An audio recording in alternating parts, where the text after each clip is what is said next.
जीव के जीवना, मेरे जीव के जीवना, इन पाँव तले पड़ी रहूं, धनी नजर खोलो बातुना, पलना वालों निरखूं नेत्रे, मेरे जीव के जीवना, मेरे जीव के जीवना। बोले श्री सद्गुरु महाराज की जय।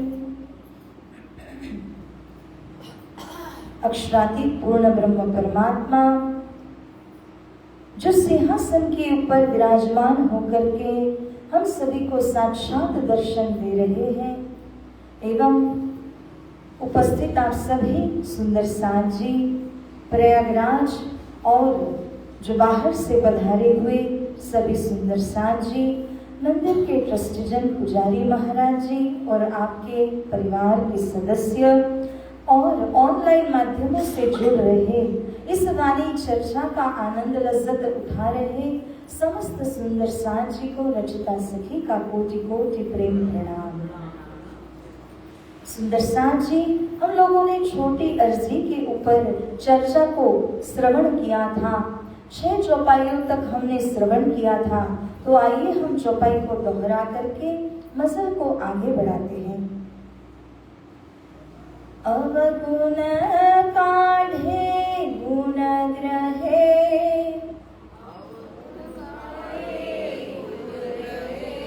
हारे से होए जीत,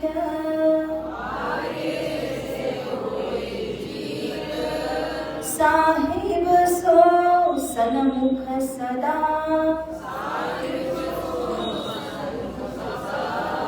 ब्रह्म सृष्टि रीता, ब्रह्म सृष्टि रीता, बोले श्री प्राणनाथ प्यारे की जय।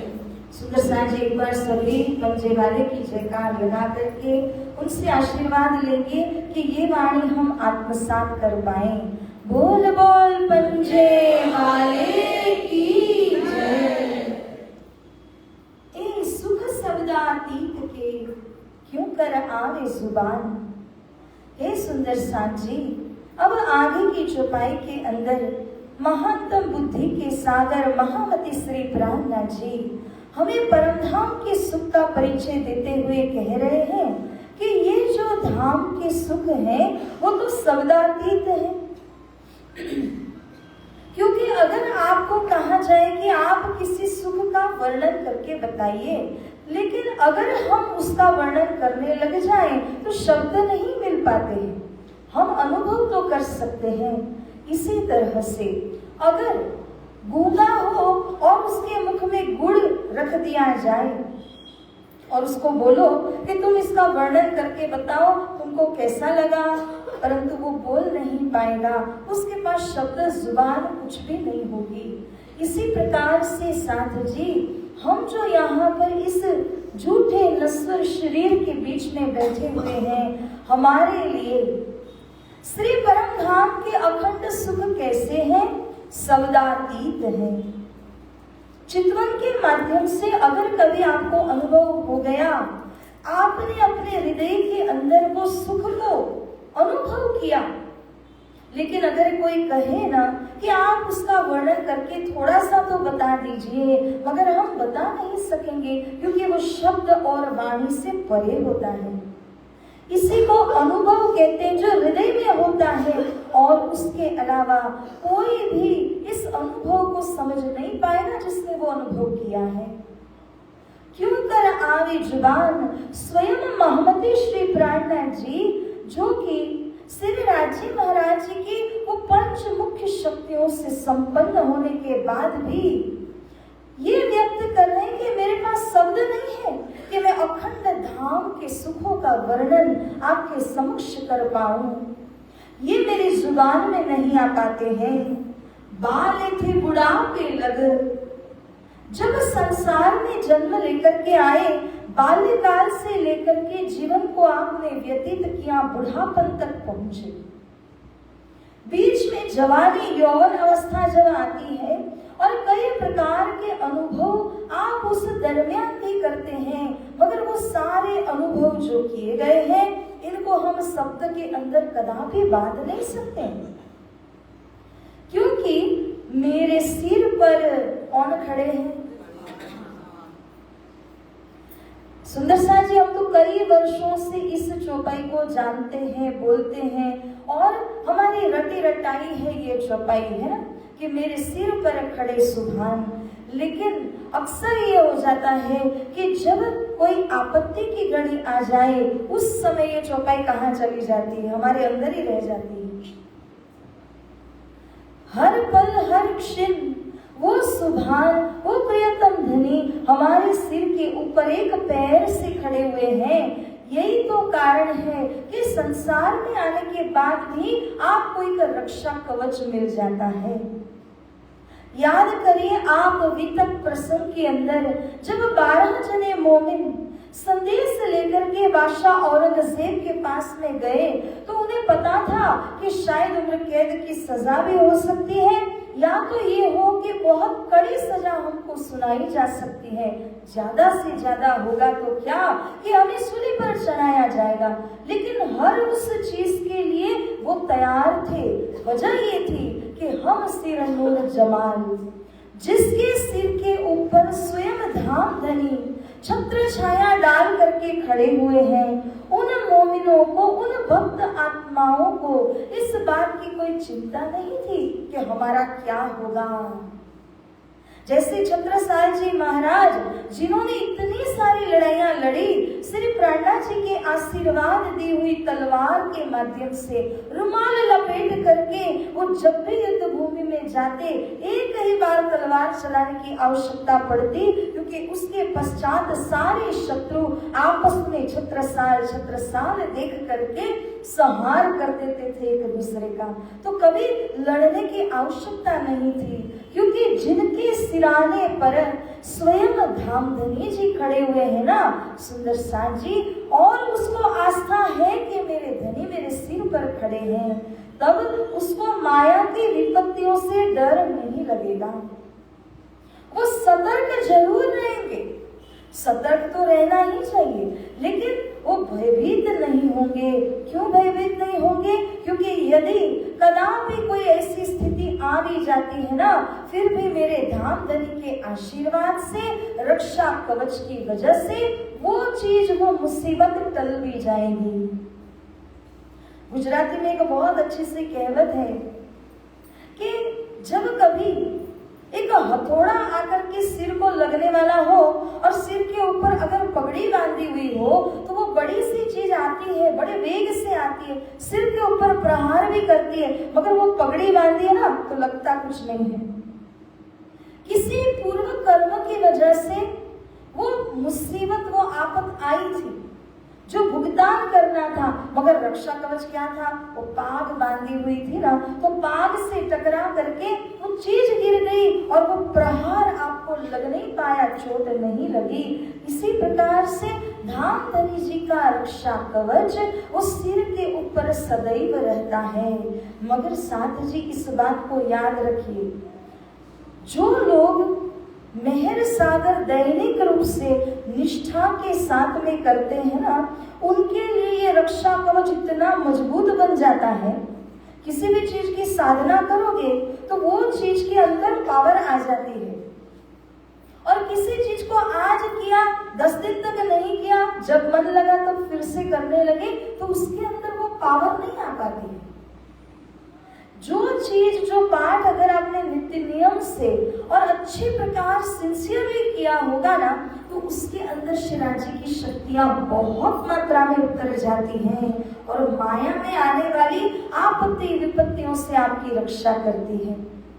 सोचिए, एक व्यक्ति आपके घर काम करने के लिए आ रहा है, सालों साल से जो आता है, और एक व्यक्ति जो नया जुड़ा है, जुड़ने के बाद आया, 2 दिन नहीं आया, फिर से आया, तो विश्वास कहाँ होगा आपको? जो सालों साल जिसने आपके साथ में काम किया है वह आपको जानता है, आप उसको जानते हैं, तो अपने आप में एक बॉन्डिंग बन जाती है, विश्वास का तार जुड़ जाता है। इसी तरह जो दैनिक रूप से धनी जी के आगे बैठ करके जब महर सागर करते हैं, जब निज नाम महामंत्र का जाप करते हैं, सेवा पूजा और ध्यान करते हैं, और सिराज जी की दृष्टि रोज उनके ऊपर पड़ती है कि ये तो आती है, ये तो भाई आते हैं और डेली मेहर सागर करते हैं, अपने आप रक्षा कवच बन गया। अब जो केवल आए, कभी कभार आए, फिर 10 दिन नहीं आए, फिर कुछ दिनों के बाद में मन लगा आ गए, ऐसे में क्या होता है? विश्वास का वो नाता जुड़ ही नहीं पा रहा है। तो हे साधु जी, मैं सौभाग्य की एक बात इस बात के ऊपर ले जा रही हूँ कि धनी के साथ में विश्वास का वो नाता जोड़ लीजिए। कभी कोई भी परिस्थिति जीवन के अंदर सृजना हो जाए ना, मगर फिर भी धनी जी के रक्षा कवच के कारण से वो मुसीबत आने के बाद भी टल जाएगी, क्योंकि सिर पे क्या बांधा है? वो रक्षा कवच है, वो पाग पहनी हुई है। इसीलिए साथ जी एक एग्जाम्पल दिया जाता है। एक बार शिष्य ने अपने गुरु से पूछा कि गुरुजी, ये जो तांबा का कलश है ना, उसको आप रोज क्यों आप इतना घिसते हो, रोज क्यों इतना आप धोते हो, हफ्ते सप्ताह में एक बार कर लिया करो। जवाब नहीं दिया गुरुजी ने, उसको दे दिया, ले भाई तुझे जैसे ठीक लगता है तो इसकी सफाई करते जाना। गुरुजी जो सफाई करते हैं उसमें चमक आ जाती है, एक हाथ 2 हाथ फेरते हैं तो अच्छी तरह वो लोटा चमकने लग जाता है। जब उस शिष्य को दिया, अब वो 7-7 8-8 दिन में धोने लगा, तो क्या हुआ?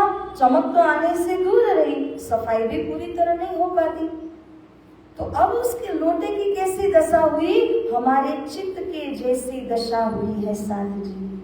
हमारा जो चित्त है ना, वो ध्यान से सुनिएगा इस बात को, हमारा जो चित्त है वो जन्म जन्म से हमारे जीव के साथ में जुड़ा हुआ है। मन कहे, बुद्धि चित्त कहे, तो जितने जन्म इस जीव ने धारण किए वो हर जन्म के अंदर कुछ ना कुछ कैरी फॉरवर्ड करते करते प्लस होते होते वो चित्त के ऊपर जमा हुआ है। जैसे काई जमी हुई होती है वैसे जमा हुआ है। दैनिक रूप से जो नित्य मेहर सागर का पाठ करें, सेवा पूजा करते हैं, मंत्र जाप करते हैं, ध्यान साधना करते हैं, उनके लिए वो काई, वो जो ऊपर जमा हुआ मैलापन है वो दैनिक रूप से छूटता है, सफाई होती है और अंतिम में जा करके वो बिल्कुल ऐसे हो जाता है जैसे आईने के सामने आप खड़े हो और आप अपने आप को देख सकते हो। ये कब हुआ? कि दैनिक रूप से आपने प्रयास किया तब हुआ। एक दिन करके 5 दिन छोड़ दोगे ना तो फिर ये परिणाम नहीं आएगा। इसलिए साधु जी, साधना है और अपना जो भी नित्य नियम का जो क्रम है उसको ऐसे बरकरार रखने की कोशिश करें कि इसके द्वारा हमारा जो चित्त है वो पवित्र बनने लग जाए, उसमें भक्ति का अंकुर जो है, वो बीज आपने बोया है वो खिल करके वृक्ष के अंदर रूपांतरित हो जाए। अभी हम सभी कहाँ बैठे हैं? अपने इस चर्चा मंडान में बैठे हैं और कहते हैं ना कि जब हम लोग आसन में बैठे हुए होते हैं तो आसन का एक प्रभाव होता है। आसन से उठने के बाद में वो आसन का प्रभाव आसन में रह जाता है। तो मैं ये कहना चाहती हूँ कि जब आप आसन में बैठे हुए हैं और अगर आपको ये बात कबूल हो गई है, अभी के अभी मन ही मन दृढ़ निश्चय ले लीजिए इस बात का कि मैं निष्ठा से ये साधना रोज करूंगी, रोज करूंगा। जैसे ही उठोगे, यहाँ से घर के कामों में लगोगे, बाहर जाओगे, हवा लग गई ना बाहर की, या तो कहीं हाथ में प्रसाद आ गया ना तो ही हो जाता है, मन बदल जाता है और बाहर की ओर हमारी चित्तवृत्तियां फिर से चली जाती हैं। बड़ी मुश्किलों से इस वक्त यहाँ पे हमने संजो करके रखी हुई है। तो साथ जी अभी ही हमने एक दृढ़ संकल्प लेना है कि मुझे निष्ठा से, नियम से जो मेहर सागर का पाठ हो, नाम जप आदि हो, ये सब कुछ अच्छी तरह दैनिक रूप से करना है। आप जो करोगे ना, इसका रिफ्लेक्शन आपके बच्चों में भी होगा कि हमारी मम्मी ऐसे करती है, हमारी दादी ऐसा करती है, तो अब बच्चों को भी आप कहोगे कि तुम भी हमारे साथ में बैठो, तुम भी हमारे साथ में करो, उनका भविष्य भी आप उज्जवल बनाओगे। तो सुंदर सा जी विचार करके देखो ना, इसी को बोलते हैं विन विन सिचुएशन। मतलब आपकी भी जीत है, धनी भी खुश हैं, घर वालों को भी एक सुकून मिलता रहेगा आपकी भक्ति के द्वारा। इसीलिए साथ जी आगे कहते हैं कि जिनके सिर के ऊपर स्वयं अक्षरातीत सुभान खड़े हुए हैं, उनको भला ये माया क्या कर सकती है? क्योंकि जहां पर मायापति स्वयं खड़े हुए रक्षा करने के लिए, उसको ये माया छूने की कोशिश भी नहीं करती है ना। रामायण के अंदर हम लोगों ने एक दृष्टांत को सुना हुआ है। मेघदूत जाता है और जाकर के श्री राम जी और लक्ष्मण जी को ललकारता है युद्ध करने के लिए। और इस समय वहां पर जाकर के उसने देखा तो श्री राम तो बस हुई समाधि में बैठे हुए थे। उसने अपनी मायावी शक्तियों का प्रयोग करते हुए छोटी छोटी मायावी शक्तियों के द्वारा श्री राम जी को बंधनों में बांध दिया। लक्ष्मण जी को ललकारने लगे। हनुमान जी आते, उनको कहा कि मैं तुमसे बात नहीं करूंगा, मैं इनके साथ में लड़ाई करने को आया हूं। श्री राम जी ने क्या किया? जैसे ही उनकी नजर समाधि से खुलती है, बस ऐसे एक झटका मारते ना, वो सारे बंधन वहीं के वहीं टूट जाते हैं। अब जो मायापति है, उनको ये माया की छोटी छोटी शक्तियां कैसे बांध पाएगी? इसी तरह जिनके सिर के ऊपर स्वयं मायापति, स्वयं नूरजमाल अक्षरातीत श्री कृष्ण श्री राजी महाराज एक पैर से खड़े हों, उनको ये माया की शक्तियां भला क्या कर सकती है? अभिमान मत करना इस बात का, ये भी याद रहे। अभिमान करने गए ना तो फिर वो होलिका क्या हुई थी? जैसे ही प्रहलाद को लेकर के अग्निकुंड में बैठी तो वो स्वयं जल गई, भक्त प्रहलाद बच गए। क्योंकि अहंकार यदि आ गया इस बात का तो वो शक्ति काम नहीं करती, वो रक्षा कवच हमें साथ नहीं देता। इस बात के लिए धनी के ऊपर समर्पित होइए कि हे धाम धनी, आप मेरे सिर पर खड़े हैं, इसलिए माया नहीं आ सकती है।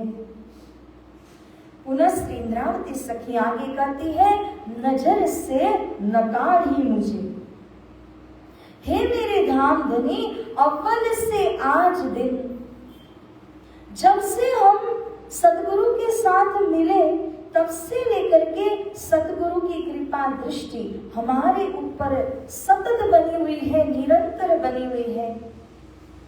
तो नजर से उन्होंने कभी आपको निकाला ही नहीं, दूरी नहीं किया, तो आपके ऊपर माया की आपत्तियां कैसे आए? जैसे कि माँ अपने बच्चे को स्कूल भी छोड़ आती है, खेलने के लिए भी उसको समय देती है, मगर माँ की दृष्टि कहाँ होती है? अपने बच्चे के ऊपर होती। कहीं उससे कुछ हो गया, उस शिक्षण को वहां पर पहुंच जाती है। इसी तरह से भले हम माया के संसार के अंदर माया में जूझते रहें, पल पल हमारी कसौटियां होती रहे, लेकिन हमारे सतगुरु की दृष्टि अव्वल से आज दिन हमेशा हमारे ऊपर गड़ी हुई है। वो कृपा की दृष्टि आपके ऊपर में हमेशा बनी हुई है साथ जी, मगर हमें उसका परिचय नहीं है ना, इसलिए हम क्या करते हैं? नर्वस हो जाते हैं, हमारे अंदर दुचिताई हो जाती है। अरे बाप रे ये हो गया, अब क्या होगा? अरे बाप रे वो हो गया, अब क्या होगा? वास्तव में देखो तो हमें श्री सद्गुरु कहते हैं कि आपको फिक्र नहीं करनी है, आपको क्या करना है? परमात्मा का जिक्र करना है। जिसने सतगुरु का, जिसने परमात्मा का जिक्र किया, परमात्मा उसकी फिक्र करते हैं। तो हमारा काम फिक्र नहीं है, हमारा काम उनकी जिक्र करना है। लेकिन वो बोलते हैं ना, एक सन नहीं है। आपके पास कितने सन हैं? 10 सन। आपके पास कितने सन है? तो 10 सन है। जिस तरह से दुनिया के लोग उस टेंशन को लेकर के, उस बीमारी को लेकर के घूमते रहते हैं, इसी प्रकार वो 10-10 सन का आप प्रेशर लेकर के घूमते रहते हैं। हालांकि श्री राज जी कहते हैं, तुम मेरी जिक्र करो, मैं तुम्हारी फिक्र करूंगा। तो सुंदर साथ जी श्री इंद्रावती सखी भी यहाँ पर कहती हैं कि नजर से ना ताड़ी मुझे अव्वल से आज दिन। मुझे तो ऐसा लग रहा है कि 12 साल की उम्र में, महराज जी कहते हैं 12 साल की उम्र में जब मैं सदगुरु के पास गया, जब उनकी कृपा दृष्टि मेरे ऊपर पड़ी, तब से लेकर के सदगुरु मुझे देख रहे हैं। क्या ये बात सत्य है? सच्ची? सोच लो फिर से एक बार। मैं दोहराती हूँ, श्री महराज 12 वर्ष के थे, 12 साल 2 महीने 10 दिन। उस समय श्री सदगुरु से जा मिले। क्या तब से सदगुरु की कृपा उनके ऊपर हुई?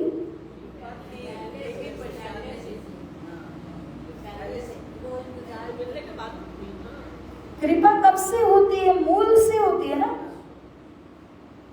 रूह मेहर फुंकत माहे बूंद। जब आप मां के गर्भ में पिंड बना भी नहीं है, अभी तक आपका शरीर बनना शुरू भी नहीं हुआ। केवल मां के गर्भ में जब वो पिता की गोद प्रवेश करती है, तो सबसे पहला स्टेप होता है, वहां से लेकर के मेहर आपको फॉलो करती है। तब से लेकर के वो पिंड का बनना, जन्म लेना, माता पिता के पास में उनको संस्कार मिलना, नामकरण होना, और फिर बचपन से 12 वर्ष की उम्र तक जाना। इसके बाद सतगुरु दिखे कि मेहर कर रहे हैं, हाथ पकड़ रहे हैं, मगर वो मेहर तो पहले से ही थी, जो पता नहीं थी। अभी भी हम अगर पूरी जागृत अवस्था में नहीं हैं, तो हमें लगता है कि श्री राज जी की मेहर हमारे ऊपर है या नहीं, ऐसा प्रश्न होता है।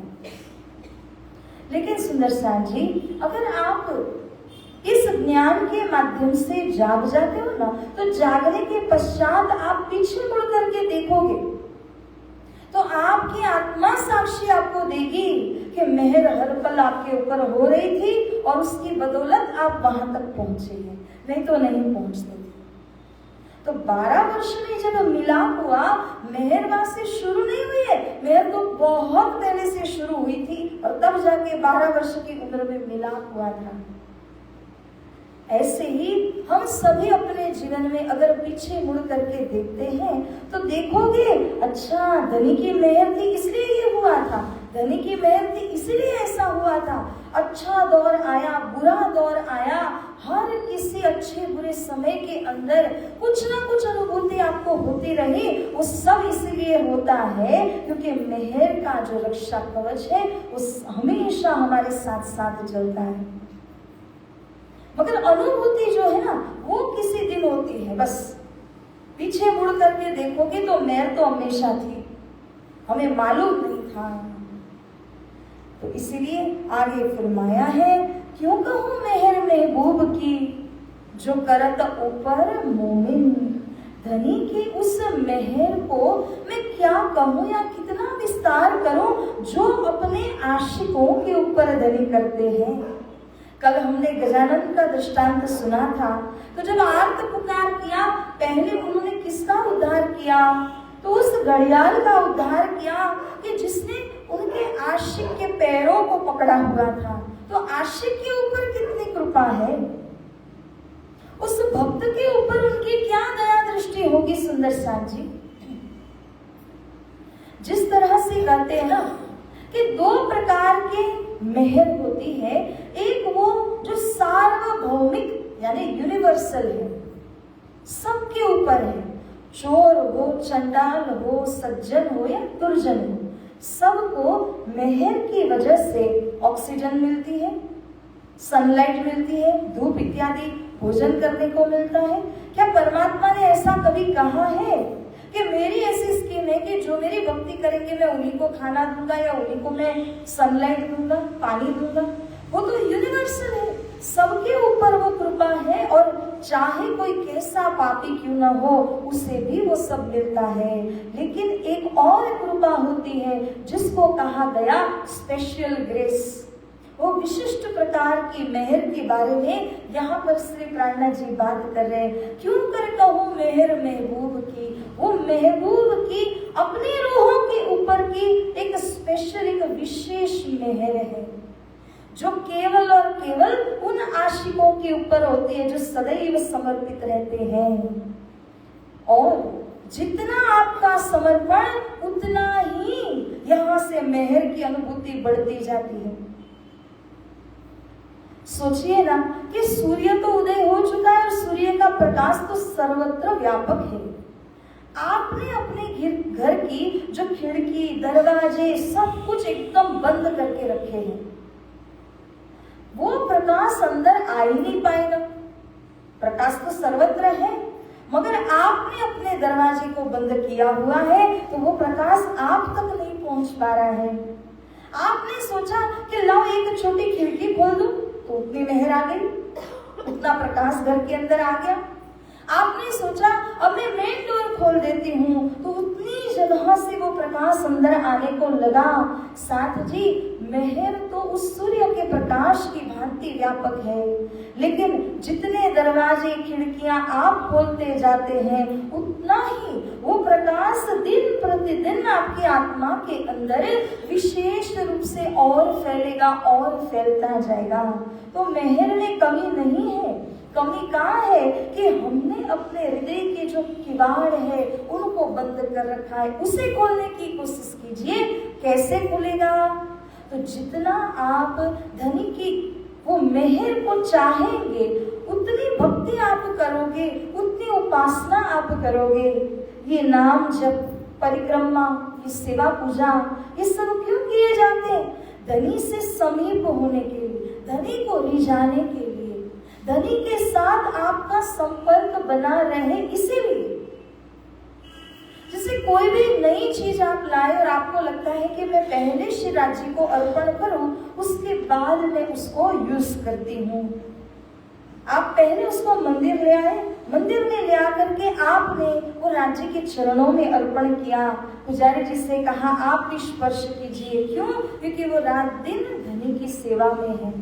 हम तो कभी कभार आते हैं सेवा में, वो रात दिन सेवा में होते। तो धनी के चरणों को स्पर्श कराया, उनके पुजारी जी के हाथों से आपने स्पर्श कराया, क्योंकि वो हमेशा धनी के समीप है। इसी बात का फायदा हमें भी मिलता है। तो इसीलिए साथ जी श्री इंद्रावती कहती है धनी की मेहर तो हमेशा है, मगर आपने कितने खिड़की, कितने दरवाजे खोले हैं ना, भक्ति के द्वारा ही वो खुलेंगे। उसके हिसाब से मेहर की और अनुभूति और गहराई की अनुभूति आपको होने लग जाएगी। कोई देत कसाला तुमको, तुम भला चाहिए किन। कितनी सुंदर चौपाई है ना, और बोलने के लिए भी बहुत सरल है, और उसका अनुकरण उतना ही मुश्किल हो जाता है, क्योंकि हमारा मन तो इस प्रकार का हो जाता है। 5 साल पहले किसी ने एक लाइन आपसे थोड़ी कड़क आवाज में भी कही हो ना, कोई छोटी बड़ी गाली दे गया हो, वो अच्छी तरह अंकित हो जाता है, उसने ऐसे किया था, उसने ऐसा कहा था। मगर जिसके अंदर क्षमा करने की भावना है, उसके अंदर जो सिम कार्ड होता है जिसमें स्टोरेज कैपेसिटी है, वो स्टोरेज कैपेसिटी बुरी चीजों को संग्रह करने में नहीं लगाता है, बल्कि धनी का नाम उसके अंदर है। अगर किसी ने कुछ बुरा कहा भी हो तो कहते हैं सोने के ऊपर, सोना होता है ना, सोने के ऊपर स्याही नहीं लगती है, स्याही का दाग नहीं लगता है। अगर आपने उसको पूरा का पूरा स्याही में डुबो दिया, उसे कुछ नहीं होने वाला, क्योंकि वो कैसा है, निर्विकार है। ऐसे ही जब यदि कोई कसाला देने की भावना से आगे भी बढ़ते हैं, तब भी ब्रह्म सृष्टि के अंदर ये समझ होती है, ये विजडम के अंदर होता है कि जब कभी कोई ऐसे दुख पहुंचाने आए तो उसमें माया के गुण हैं, इसलिए वो मुझे दुख पहुंचाने की कोशिश कर रहे हैं। माया उसको फोर्स कर रही है मुझको दुख पहुंचाने के लिए, मगर मुझे क्या करना है, मुझे अपने आत्मीय गुणों के द्वारा अपने मन में क्षमा की भावना रखनी है। तू जा, हमने उसको छोड़ दिया, क्योंकि ये भी हमें पता है जो जैसा करेगा वो वैसा करेगा। भले कोई इस बात को न भी जानता हो, किसी ने नोटिस नहीं किया हो, तब भी क्या, पर ब्रह्म तो इस बात को जानते हैं, उनसे तो कोई कुछ छिपा नहीं सकते। तो जो आशिक आत्माएं हैं वो अपने तारतम ज्ञान के द्वारा अपनी भक्ति में मस्त ऐसे रहते हैं कि कोई आकर के दुख कष्ट कसाला भी पहुंचा जाए, लेकिन खुद किसी को श्राप देना, किसी के बारे में बुरा भला सोचना, इसका फुर्सत समय उनके पास नहीं होता। वो इतना ही सोचते हैं कि जो इसने किया उसके कर्म उसी को वापस आने वाले हैं। इसमें हम यदि ये प्रार्थना करने लग जाएं, इसका ये हो जाए ना, वो हो जाए ना, तो ये करने पर हमारा चित्त खराब हुआ ना। आपके दिल रूपी पार्टी के ऊपर जहां आपको धनी का नाम लिखना था, उस जगह में आपने ये सारी चीजों को लिख दिया। अब देखो, यही पार्टी ले जाएंगे आप धनी शिवराज जी के पास में। धनी कहेंगे क्या लिख के लाई हो, बताओ। आप दोगे, इसने मुझे ऐसा बोला था, इसने मुझे वह कहा था, मुझे ऐसे कशाला दिया था। अरे तुझे इसी काम के लिए भेजा था क्या? जिस पार्टी के ऊपर, दिल रूपी पार्टी के ऊपर में जहां धनी का नाम अंकित कर देना है, वहां पर इन बुरी भली चीजों को मत लिखिए सुंदर साथ जी, क्योंकि आपका दिल एक ही है, आपका मन एक ही है, बुद्धि एक ही है। वो इतना प्रेशियस है, इतना अनमोल है हमारे लिए, क्योंकि वो परम धाम जाने के लिए काम में आने वाला है। अगर आपने संसार और माया की चीजों को उसके ऊपर में लिख दिया तो जगह तो सारी आपने भर दी। अब धनी का नाम कौन सी जगह पर लिख पाओगे? जो भी जन्म मरण के चक्कर में पड़े रहना चाहते हैं सो भले लिखे, लेकिन जिनको इस चक्कर से बाहर निकल आना है वो अपनी पार्टी के ऊपर केवल और केवल धनी का नाम, धनी के गुणगान लिखना ही पसंद करते हैं। साथ जी, कभी भी अपने दिल के अंदर वो सारी रोष, वो सारी चीज, गुस्सा इत्यादि अगर हमने भर करके रख लिया तो फिर वो बोलते ना, बाल्टी भरी हुई है, नल खोला हुआ है और वो बाल्टी से पानी ओवरफ्लो हो जाता है, अंदर तो कुछ जा ही नहीं पाता क्योंकि वो ऑलरेडी इतनी भरी हुई है। तो वो सारी इमोशंस को बाजू पर रख करके भक्ति में जो एकाग्र होते हैं उन्हें पता है कि धाम धनी सदैव मेरे सिर पर खड़े हुए हैं। तुम भला चाहिए हो तिन। अब देखो, इंद्रावती सखी का परिचय यदि आपको करना है, श्री प्राणनाथ जी के ज्ञान की कितनी गहराई है, अगर आपने उसका परिचय करना है ना तो इस चौपाई के द्वारा कीजिए। वो केवल इतना नहीं कहते हैं कि जिसने कसाला या दुख आपको दिया उसको क्षमा करो, इतना मात्र नहीं कहा, ऊपर से ये भी कहते हैं तुम भला चाहिए दिन। ऐसा कौन करेगा?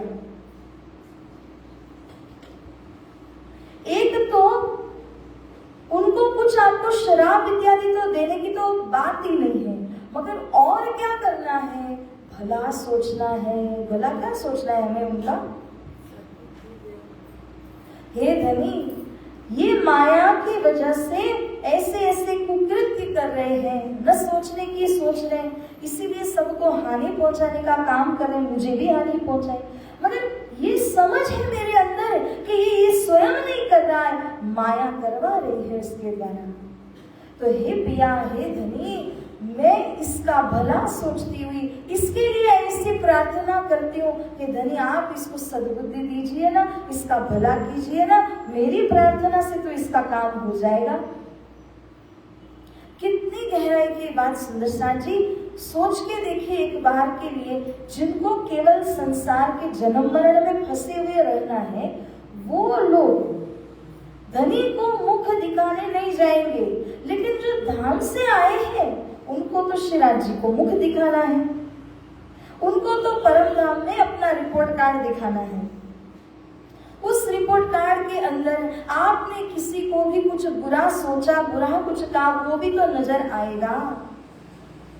अपना रिपोर्ट कार्ड क्लीन रखने के लिए इंद्रावती सखी इस हद तक, इस गहराई तक सोचती है कि कोई बुरा भी करे तो उसका अच्छा ही सोचो, ताकि आपके रिपोर्ट कार्ड के ऊपर जो रिफ्लेक्ट होगा वो क्या है कि चाहे जो हुआ इसने अच्छा ही सोचा। कोई बुराई वाला रिमार्क अपने रिपोर्ट कार्ड के ऊपर न आने पाए। हमारा रिपोर्ट तो हमेशा के लिए अखंड होने वाला है ना।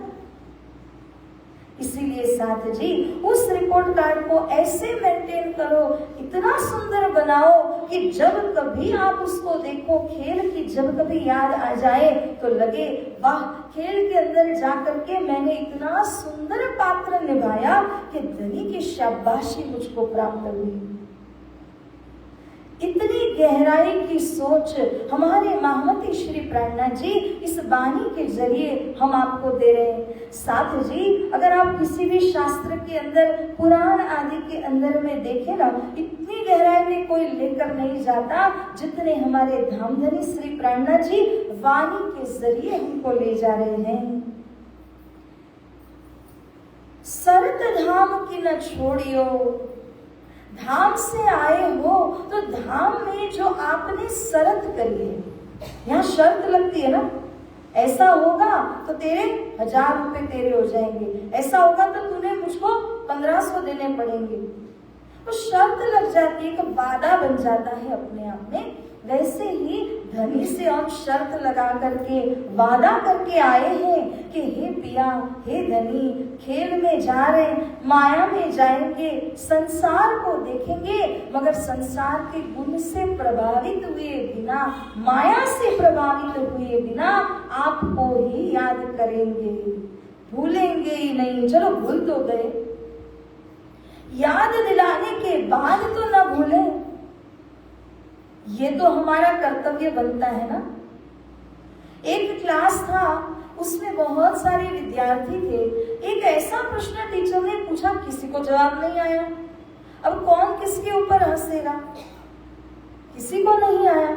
लेकिन जब उसने दूसरा प्रश्न पूछा तो उसमें से कुछ विद्यार्थियों को, जो बहुत समझदार थे, उनको जवाब आ गया। तो वो अन्य विद्यार्थियों के ऊपर हंसने लगे जो जवाब नहीं दे पाए।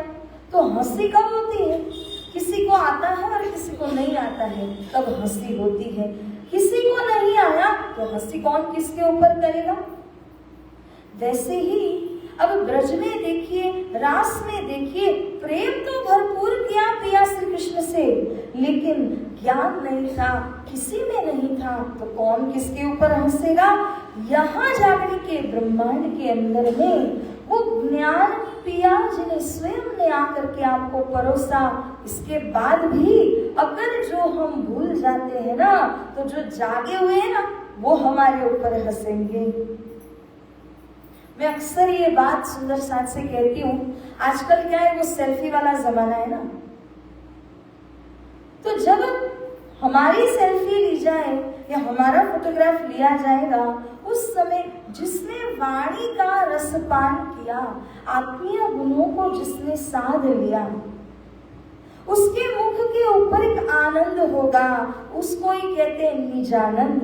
जिस निजानंद का उसने अनुभव किया है, अब तस्वीर में उसका चेहरा कैसा आएगा, बड़ा ही खिला हुआ, बड़ा ही प्रसन्न, नजरों से नजरें मिली हुई, लेकिन दूसरे ऐसे भी होंगे जो नीचा ढारे नैन, पल के नीचे करके देखना पड़ रहा है, शर्मिंदगी है, मैंने कुछ ही नहीं किया। वो कतड़ का दृष्टांत आता है हमारी वाणी के अंदर सूत काटने के विषय का। उसमें कहा कि कोई कोई ऐसी सखियां हैं जो रुई में से धागा बनाने की फैक्ट्री जहां पर चलती है, चरखा लेकर के धागा बनाया जाता है, वहां पर वो जाती है। सुबह से लेकर शाम तक का समय आपको दिया गया और कहा कि आपको सूत बनाना है, डोरा बनाना है। वो जैसे ही गई तो उसने 2-4 का झगड़ा करवा दिया उधर, खुद भी मजे लेती रही, ये उसके साथ लड़ रहे, वो उसके साथ में लड़ रहे। समय कहाँ बर्बाद किया, झगड़ा करने में, करवाने में, मजे लेने में। और उसके बाद में थोड़ा ऐसे लगा चलो 5 मिनट रिलैक्स हो जाती हूँ, थोड़ी सी सोने लगी थी ना तो सीधी घंटी की आवाज सुनाई दी, क्योंकि आंख लग गई।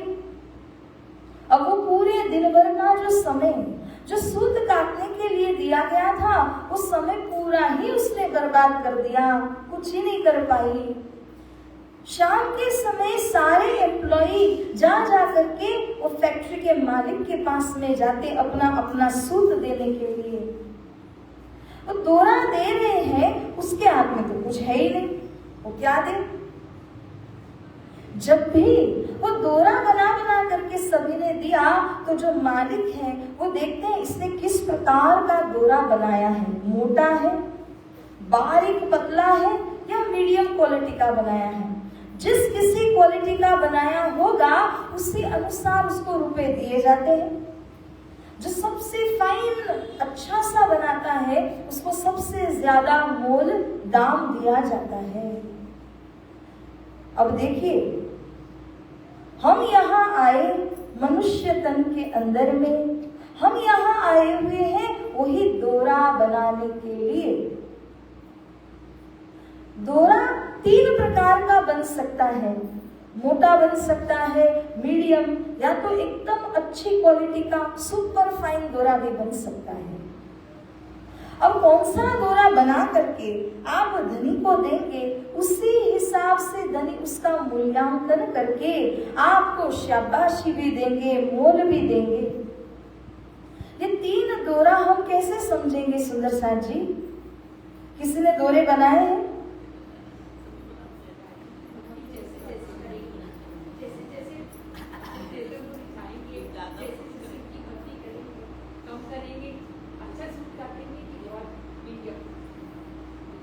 बहुत काटा, लेकिन मोटा वाला काटा।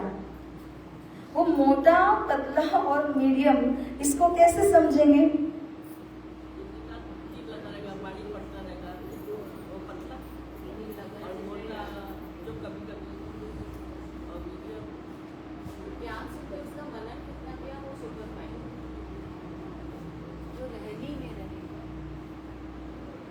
सभी के बहुत बहुत बहुत सुंदर जवाब। मैं मेरा एक छोटा सा जवाब प्रस्तुत करती हूँ, आपको ठीक लगे तो वो ले लेना। जब ध्यान साधना तो सबको पता है और सभी करेंगे ना, फैक्ट्री में गए ही इसलिए कि वो सूत काटेंगे। कितनी अटेंटिवली, कितनी बारीकी से वो काम पर ध्यान देते हैं, इसके ऊपर उनका धागा भी बनेगा। जो ऐसे ही रुई को लेकर धाई से डाल देते हैं, थोड़ा थोड़ा घुमा के निकाल देते हैं, तो कैसा बना वो? मोटा ही रहेगा। जो थोड़ी और मेहनत उसके ऊपर करते हैं, अच्छा वाला बना लें, तो वो मीडियम बनेगा। मगर जिसने संपूर्ण ध्यान एकाग्र करके हर एक स्टेप में उस चरखे को अच्छे से चलाया, अच्छी वाली रुई को लेकर के थोड़ा भी कचरा उसमें उसको निकाल करके फिर डाला, ये सारी चीजों को जो ध्यान देकर के करते हैं। रुई भी एकदम, पहले तो क्या होती है, एकदम मिली हुई रहती है ना, उसमें पानी को छिड़क करके उसको अलग अलग किया जाता है। ये प्रोसीजर है। वो प्रोसीजर अगर आपने क्रम से फॉलो किया तो आपका जो प्रोडक्ट आने वाला है वो बहुत बढ़िया आएगा। इसके लिए शुरू से ध्यान देना पड़ता है ना। इसी तरह से हम जो भक्ति साधना करते हैं, उस साधना के अंदर चित्त कितना लगा है, उसके ऊपर है ना कि आपका दोहरा मोटा है कि फिर बारीक बन रहा है। चित्त को एकाग्र करके जब हम करते हैं, कई ऐसे भी होते हैं जिनको दिखाना भर है, वो कर तो रहे मगर दिखाने के लिए कर रहे हैं। अब ऐसा तो नहीं कहा जाए कि उसने नहीं किया, किया तो है, मगर वो सबको खुश कर रहे हैं, हाँ भाई ये तो बहुत अच्छे हैं, धर्मात्मा है, इसलिए वो कर रहे होते हैं। तो उनको तो फल तो मिलेगा, लेकिन कैसा मिलेगा कि उन्होंने जितनी एकाग्रता रखी थी ना उस हिसाब से मिलेगा।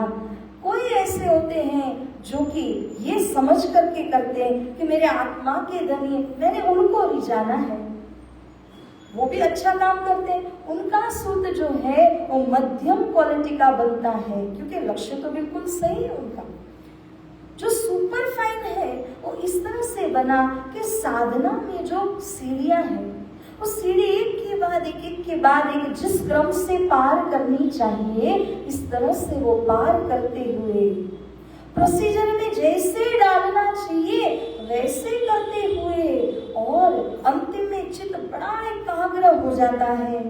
उसकी ऐसी दशा होती है मानो कि एक बाण आप धनुष्य से चला देते हैं और वो बाण इतना एकाग्र होकर के आपने चलाया है कि वो सीधा अपने लक्ष्य में जाकर के लगेगा। उतने एकाग्र चित्त के द्वारा, समझ में आई बात? चित्त आपका कितना एकाग्र है, उस एकाग्रता के हिसाब में वो आपके दिल के भाव, आपकी भक्ति के भाव श्री राज्य के ऊपर केंद्रित हो जाते हैं।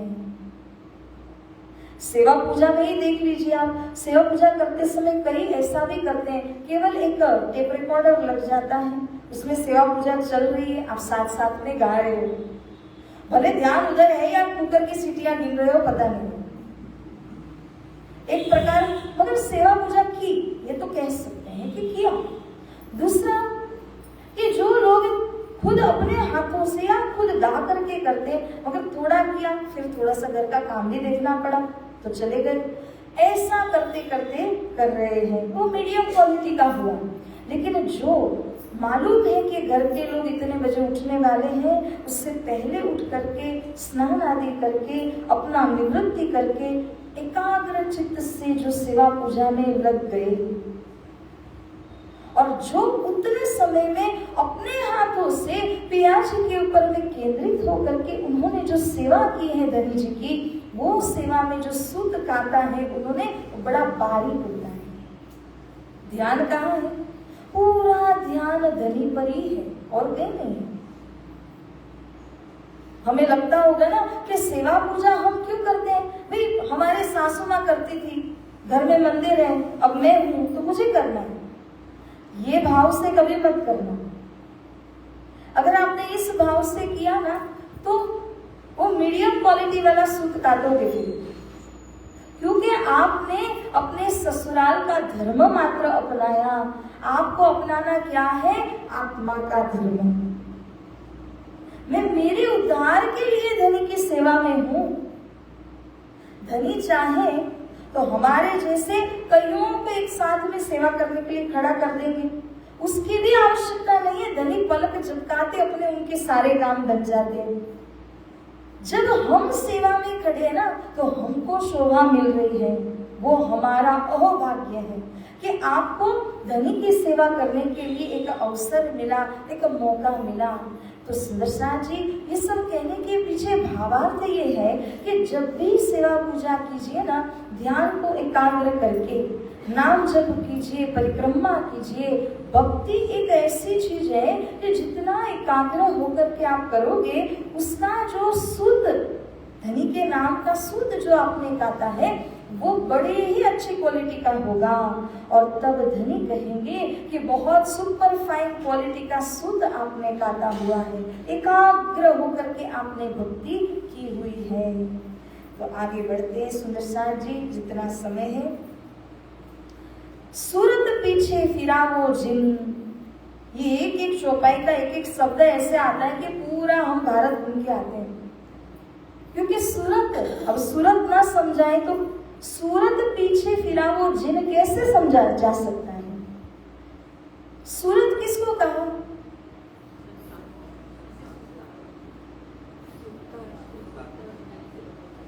अपना ध्यान परम धाम से बॉडी तो नहीं आई, शरीर तो नहीं आया, तो केवल एक मनरूपी सुरता इस संसार में आई परम धाम से। अब वो सुरता आई तो परम धाम से, मगर संसार के विभिन्न कामों के अंदर उलझ गई। उलझने के बाद काम में जाना है, अपने पति के लिए ये बनाना है, बच्चों के लिए ये करना है, हर तरह से हमारा जो ध्यान है वो एक जगह टिका हुआ नहीं है, वो हर जगह में फैला हुआ है। तो इसीलिए इसको बोलते हैं कि सुरता हमारी फैली हुई है। सुंदर सा जी, जब आत्मा जागृत होती है तो वो प्राणा जी की वाणी के तले आती है, और प्राणा जी वाणी में हमको कहते हैं कितनी बाजू सुरता रखनी है, हमें सुरता कितनी तरफ लगानी है। सूरत एक कई कहा, सुरता वहां अटल कर दो, उसको फिराओ नहीं। पीछे फिराने का क्या मतलब है कि आपने धनी से अपनी सुरता को पीछे हटा लिया। तभी क्या कहते हैं कि अगर आप अपनी परछाई के पीछे दौड़ोगे तो वो परछाई को कभी पकड़ पाओगे क्या? वो आपके पीछे दौड़नी चाहिए, आप अपनी परछाई के पीछे दौड़ते हैं। जब आप सूर्य के सम्मुख खड़े हो जाएंगे तो वो परछाई आपके पीछे होगी, आप परछाई के पीछे नहीं होंगे। इसी प्रकार से वो माया की सारी चीजों को जो हम जमा करने में रात दिन केंद्रित हुए पड़े लगा रहे हैं, इन सब के पीछे हमारा लक्ष्य ये है कि जितना हो सके बटोर लो, क्योंकि समय में वो सब ही काम आने वाला है। मगर साथ जी वो बटोरने के पीछे आपने जो अपना अनमोल जन्म और भक्ति करने का अनमोल समय जो गंवाया है, उसका कोई नुकसान की कोई भरपाई नहीं कर सकता है।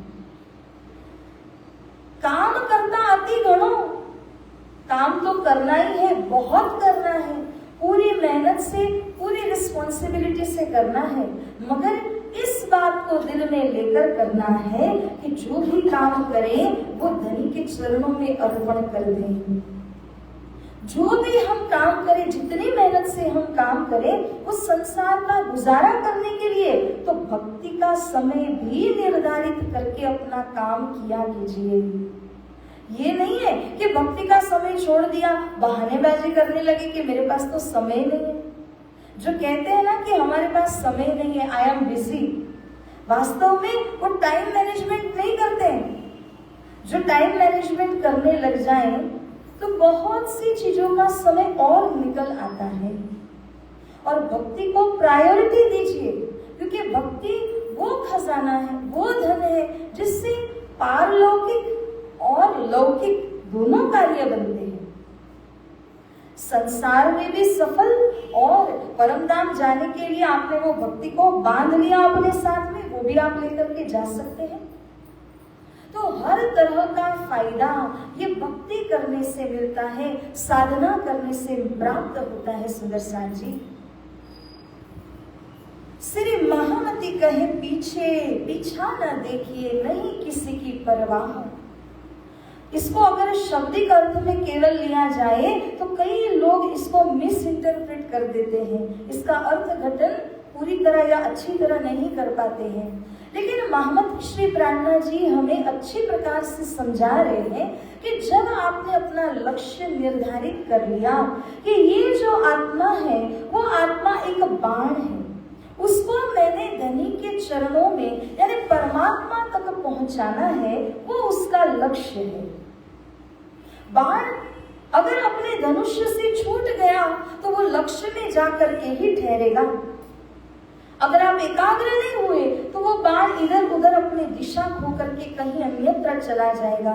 तो भलाई किसमें है कि भक्ति से उसको एकाग्र कर लीजिए। जब आप अपना लक्ष्य साध रहे हो तो उसके बाद पीछे मुड़ करके मत देखना संसार के लोग क्या कह रहे, मेरी बुराइयां कर रहे, मुझे अच्छा भला कह रहे, क्या कह रहे, मेरी वाहवाही हो रही है। ये सारी चीजों को फिर कंसीडर मत करना। आप अपना वो भक्ति भाव वाला कर्म कीजिए। हम एक भजन में गाते हैं ना, मैंने क्या खोया क्या पाया है, ये मैं जानू या वो जाने, मोहन से दिल क्यों लगाया है, ये मैं जानू या वो जाने। सुंदर साथ जी, तो हम जब धनी से दिल लगाते हैं, जो भक्ति के तार जुड़ते हैं, वो भक्त ही जानता है और धनी ही जानते हैं। और दुनिया इसको समझ नहीं पाती तो अवहेलना करती है, टिक्का टिप्पणी करती है, ये तो पूरा दिन मंदिर के ही काम में लगी है, तो सेवा ही करती है, ये तो भाई तो ऐसा ही करता है। उनकी वो सारी क्रिटिसिज्म को, बुराइयों को अगर कोई झेल लेता है तो फिर वो आगे बढ़ सकता है। तो प्राणनाथ जी कहते हैं कि दुनिया के लोग आपके सेवा भाव को, आपकी भक्ति के भाव को नहीं समझ पाए तो छोड़ दीजिए उनको कन्विंस करने के लिए कि वो प्रसन्न हो जाए ना, फिर मैं करूँ, वो कभी नहीं होने वाला। आप अपने भक्ति भाव में सेवा कार्य के अंदर खड़े रहिए, जैसे छत्रसाल जी खड़े थे। मैंने सबरी का दृष्टांत दिया था है ना आपको, कि सबरी ने कितनी अवहेलनाएं झेली थी, मगर प्रेम सेवा उसने नहीं छोड़ी, क्योंकि वो परमात्मा के प्रति केंद्रित हो चुकी थी। तो श्री प्राणनाथ जी कहते हैं कि आप अपने लक्ष्य, अपने धनी के चरणों के प्रति केंद्रित होकर के भक्ति कीजिए। किसी की परवाह करना, किसी को अच्छा लगे वैसा करने जाना, अच्छा लगे वैसा बोलने जाना, तो कभी आप दुनिया को कन्विंस कर नहीं पाओगे। एक धाम हृदय में लेके उड़ाए दीजिए अरवाह। अरवाह को उड़ानी है। अरवाह क्या है? वो रूह, चेतन है। उसको उड़ाने से पहले क्या करना है कि दिल में एक लक्ष्य को निर्धारित करना है। एक कहा जाता है कि कोई भाड़े के घर में रहता है, हर 11 महीने में वो अपना घर बदलता है। जब 11 महीने पूरे हुए उसके बाद वो नया घर ढूंढेगा कि पहले ढूंढ लेगा? पहले ढूंढ के तैयार है, समय आया एग्रीमेंट किया, समय आया सामान को अल्टा पल्टी करके उसमें वो रहने को जाएगा।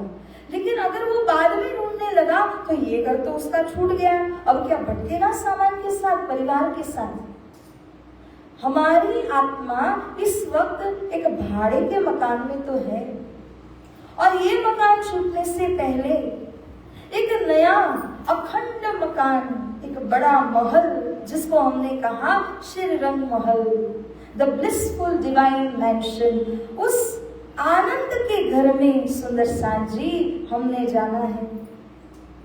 अभी से उस घर को निश्चित कर लो, अभी से वहां पर ध्यान को एकाग्र कर लो, ताकि जब यहाँ का भाड़े का मकान छूट जाए तो अपने मकान में आप कदम रख लो। तो धनी कहते हैं कि दिल के अंदर अब एक ही भाव हो जाए सुंदर साथ जी, बिना धनी कोई नहीं है, बिना अपने धाम के कहीं और जाना नहीं है। अगर शरीर को छोड़ने से पहले आपने उस घर को निर्धारित नहीं किया तो यहाँ के वो जो भाड़े के अन्य मकान है ना, जैसे कुत्ते के शरीर में, बिल्ली के शरीर में, हाथी के शरीर में, ऐसे ऐसे भाड़े के मकान में जाना पड़ेगा, तो कितनी कसौटी का सामना करोगे। अभी जहाँ हो सीधे यहाँ से धाम को लक्ष्य में ले लीजिए। यही करने में हमारे लिए सर्वोत्तम उपाय है सुंदर साथ जी। मनुष्य तन के बिना ये दिशा, ये ज्ञान, सतगुरु का ये मार्गदर्शन कभी आपको मिलेगा नहीं। हे साथ जी, इन्हीं वचनों के साथ इस वाणी चर्चा को यहाँ विराम देते हैं। आप लोग का समय हो रहा है। हाँ जी, भजन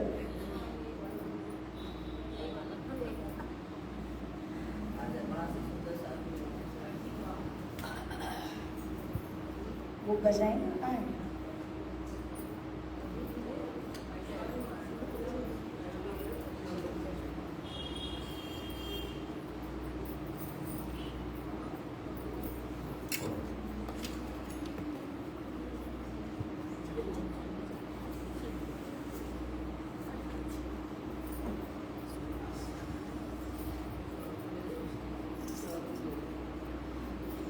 जिनको बजाना है ना वो एक ही शुरू से अंतिम बजाना, बीच में इधर उधर मत करना, फिर ताल टूट जाती है।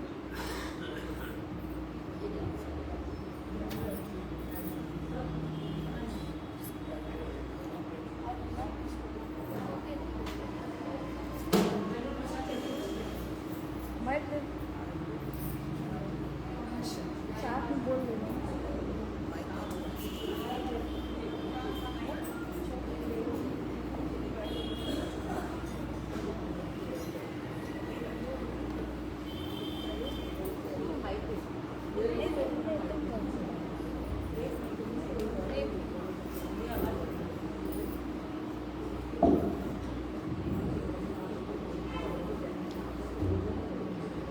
श्री कृष्ण कन्हैयालाल की, सतगुरु महाराज की, श्री रामनाथ प्यारे की। मोहन से दिल क्यों लगाया है, मोहन से दिल क्यों लगाया है, ये नहीं जाने क्या हो जाने, मोहन से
श्री मोहम्मद कहे पीछा ना देखिए,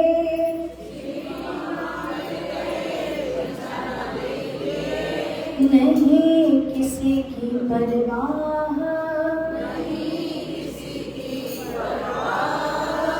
एक धाम हृदय में लेके,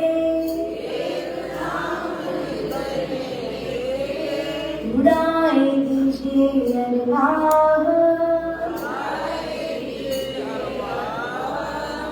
उड़ाए दीजिए अरवाह। बोलिए श्री प्राणनाथ प्यारे की, सद्गुरु महाराज की जय।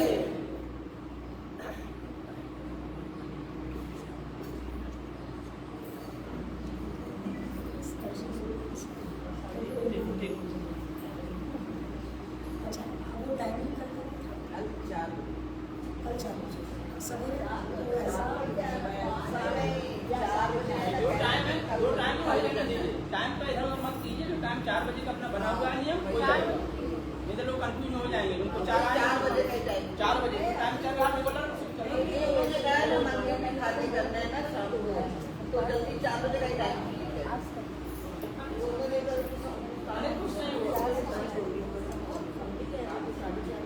प्यारे सुंदरसान जी, आज तो हम गोटा पारायण करेंगे, दोपहर के समय में उसकी समापन भी होगी। कल आने वाले रोज सवेरे में इसी तरह से सत्संग जो है वाणी चर्चा होने वाली है, और शाम को, सुबह तो होगा ही, शाम को जैसे 4 बजे के समय में सभी आकर उपस्थित होते हैं, अपने ठीक समय में आना है। और तब से लेकर के कल वाणी चर्चा भी होगी, साथ साथ भजन संध्या भी होगी, तो सभी उसका आनंद लेने के लिए सही समय पर पधारें, ताकि समय में वाणी चर्चा, समय में भजन कीर्तन का लाभ आनंद उठा सकें। तो इसके लिए कल 6 तारीख और उसके बाद 7 तारीख का कल हम अनाउंस करेंगे, जो प्रभात फेरी का कार्यक्रम होगा। तो आइए हम अर्जी गाते हैं।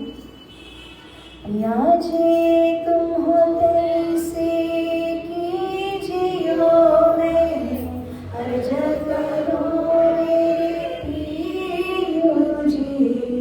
हम जैसे तुम जिना करो, मेरा तरफ जाए जीव जी, जीव राखो रे नहीं क्यों, मीठ दिल की प्यास जी, तुम बिना किन से कहूँ पिया जी, तुम हो मेरी आस जी, आस बिराही को करो पिया, जो कोई दूसरा हो जी, सब विध पिया जी सामरथ, दिन रैन जाकर रोय रोय जी, जन्म अंधी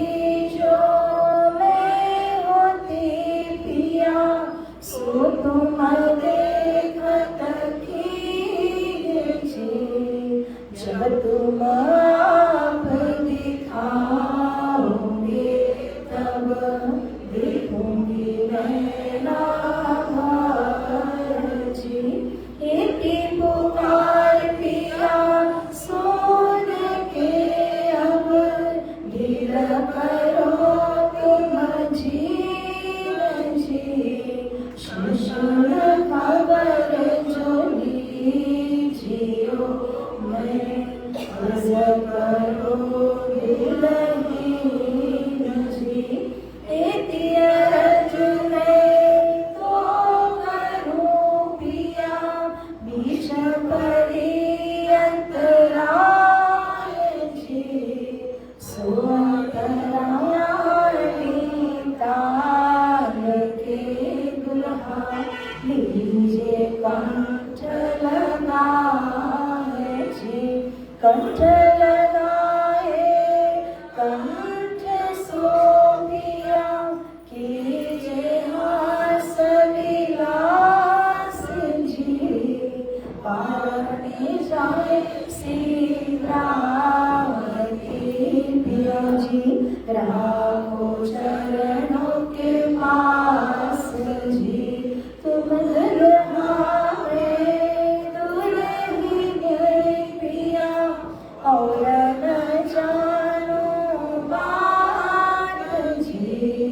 इस रसों सेवा करूं त्याजे सर्वियों को साक्षात जी सदा सुखदाता श्री धाम धनी में क्या कहूँ इन बात जी श्री महामती उदल स्वरूप पर प्यारी अंगना बलि बलि जान जी सदा सुखदाता श्री धाम धनी में क्या कहूँ इन बात जी श्री महामती उदल स्वरूप पर प्यारी अंगना बलि बलि जात जी